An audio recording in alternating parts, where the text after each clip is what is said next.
How to Succeed, or Stepping Stones to Fame and Fortune, by Orison, Swett, Marden. Chapter 18. Save.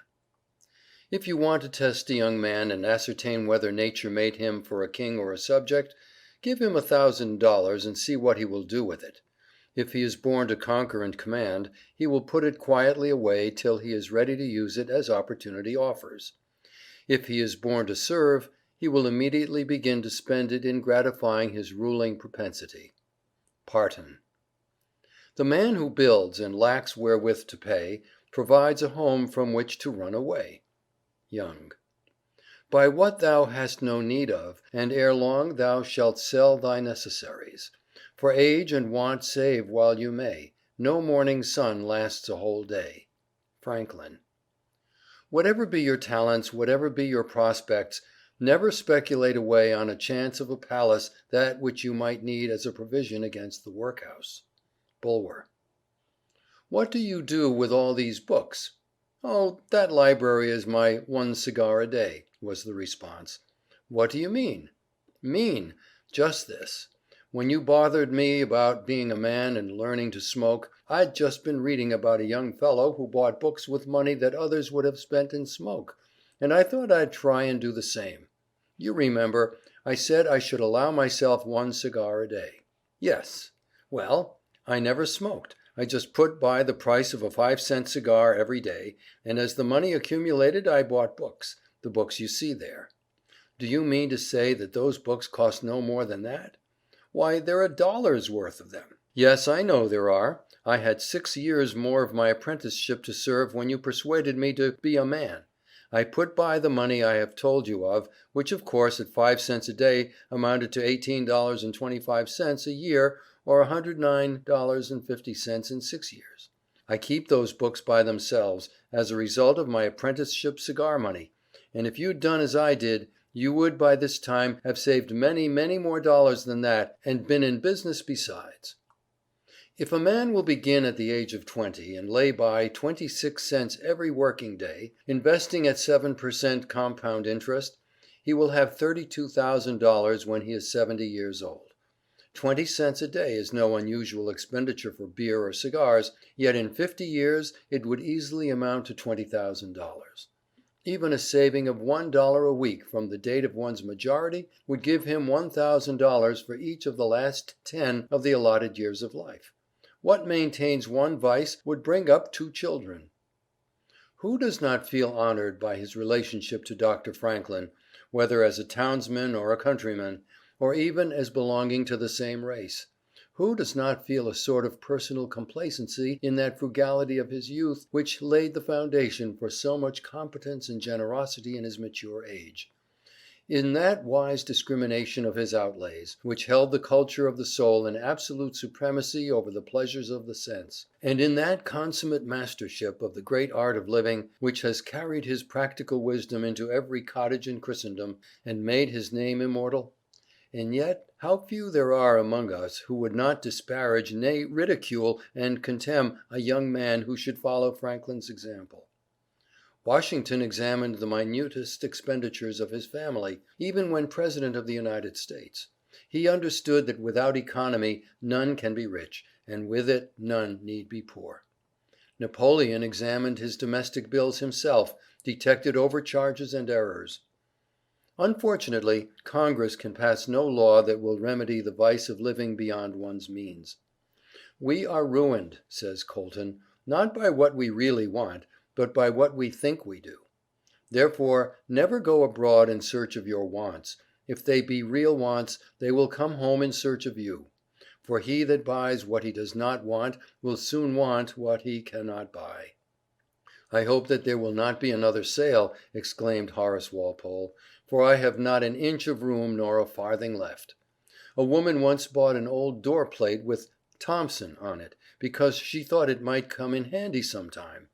The habit of buying what you don't need because it is cheap encourages extravagance.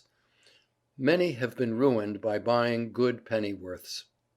Barnum tells the story of one of his acquaintances whose wife would have a new and elegant sofa, which in the end cost him $30,000. When the sofa reached the house it was found necessary to get chairs to match, then sideboards, carpets, and tables to correspond with them, and so on through the entire stock of furniture, when at last it was found that the house itself was quite too small and old-fashioned for the furniture, and a new one was built to correspond with the sofa, and etceteras. Thus, added my friend, running up an outlay of $30,000 caused by that single sofa, and saddling on me in the shape of servants, equipage, and the necessary expenses attendant on keeping up a fine establishment, a yearly outlay of $11,000, and a habit of extravagance which was a constant menace to my prosperity. Cicero said, "Not to have a mania for buying is to possess a revenue." Many are carried away by the habit of bargain buying. Here's something wonderfully cheap, let's buy it. Have you any use for it? No, not at present, but it is sure to come in useful sometime. Annual income, says Micawber, £20 annual expenditure, 19.6 result happiness. Annual income £20 annual expenditure, £20 ought and 6 result misery. Hunger, rags, cold, hard work, contempt, suspicion, unjust reproach are disagreeable, says Horace Greeley, but debt is infinitely worse than them all. If I had but 50 cents a week to live on, said Greeley, I'd buy a peck of corn and parch it before I'd owe any man $1. To find out uses for the persons or things which are now wasted in life is to be the glorious work of the men of the next generation, and that which will contribute most to their enrichment. Economizing in spots or by freaks is no economy at all. It must be done by management. Let us learn the meaning of economy. Economy is a high, humane office, a sacrament when its aim is great, when it is the prudence of simple tastes, when it is practiced for freedom or love or devotion. Much of the economy we see in houses is of a base origin, and is best kept out of sight.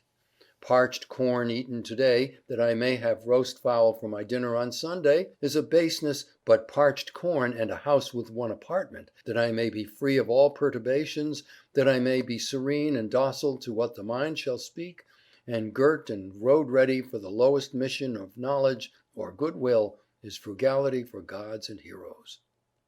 Like many other boys, P.T. Barnum picked up pennies driving oxen for his father. But unlike many other boys, he would invest these earnings in knickknacks which he would sell to others on every holiday, thus increasing his pennies to dollars. The eccentric John Randolph once sprang from his seat in the House of Representatives, and exclaimed in his piercing voice, "Mr. Speaker, I have found it!" And then, in the stillness which followed this strange outburst, he added, "I have found the philosopher's stone. It is pay as you go." In France, all classes, the men as well as the women, study the economy of cookery and practice it, and there, as many travelers affirm, the people live at 1/3 the expense of Englishmen or Americans. There they know how to make savory messes out of remnants that others would throw away. There they cook no more for each day than is required for that day. With them the art ranks with the fine arts, and a great cook is as much honored and respected as a sculptor or a painter. The consequence is, as ex-Secretary McCulloch thinks, a French village of 1,000 inhabitants could be supported luxuriously on the waste of one of our large American hotels, and he believes that the entire population of France could be supported on the food which is literally wasted in the United States. Professor Blott, who resided for some years in the United States, remarks pathetically that here, where the markets rival the best markets of Europe, it is really a pity to live as many do live. There are thousands of families in moderately good circumstances who have never eaten a loaf of really good bread, nor tasted a well-cooked steak, nor sat down to a properly prepared meal. There are many who think that economy consists in saving cheese parings and candle ends, in cutting off 2d. from the laundress bill, and doing all sorts of little, mean, dirty things. Economy is not meanness. The misfortune is also that this class of persons let their economy apply only in one direction. They fancy that they are so wonderfully economical in saving a halfpenny, where they ought to spend 2d., that they think they can afford to squander in other directions. Punch, in speaking of this one idea class of people, says, "They are like a man who bought a penny herring for his family's dinner, and then hired a coach and four to take it home. I never knew a man to succeed by practicing this kind of economy. True economy consists in always making the income exceed the outgo.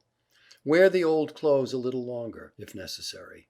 Dispense with the new pair of gloves, live on plainer food if need be, so that under all circumstances, unless some unforeseen accident occurs, there will be a margin in favor of the income.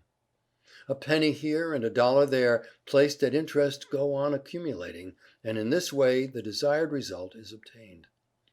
"I wish I could write all across the sky in letters of gold," says Rev. William Marsh, "the one word, savings bank." Boston savings banks have $130,000,000 on deposit, mostly saved in driblets. Josiah Quincy used to say that the servant girls built most of the palaces on Beacon Street.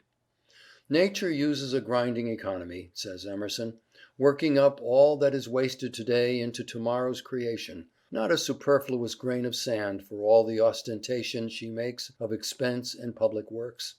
She flung us out in her plenty, but we cannot shed a hair or a paring of a nail, but instantly she snatches at the shred and appropriates it to her general stock. Last summer's flowers and foliage decayed in autumn only to enrich the earth this year for other forms of beauty. Nature will not even wait for our friends to see us unless we die at home. The moment the breath has left the body, she begins to take us to pieces, that the parts may be used again for other creations. So apportion your wants that your means may exceed them," says Bulwer. "With £100 a year I may need no man's help. I may at least have my crust of bread in liberty. But with £5,000 a year I may dread a ring at my bell. I may have my tyrannical master in servants whose wages I cannot pay. My exile may be at the fiat of the first long-suffering man who enters a judgment against me. For the flesh that lies nearest my heart some Shylock may be dusting his scales and whetting his knife. Every man is needy who spends more than he has. No man is needy who spends less. I may so ill manage that with £5,000 a year I purchase the worst evils of poverty, terror and shame. I may so well manage my money that with £100 a year I purchase the best blessings of wealth, safety and respect. End of chapter 18.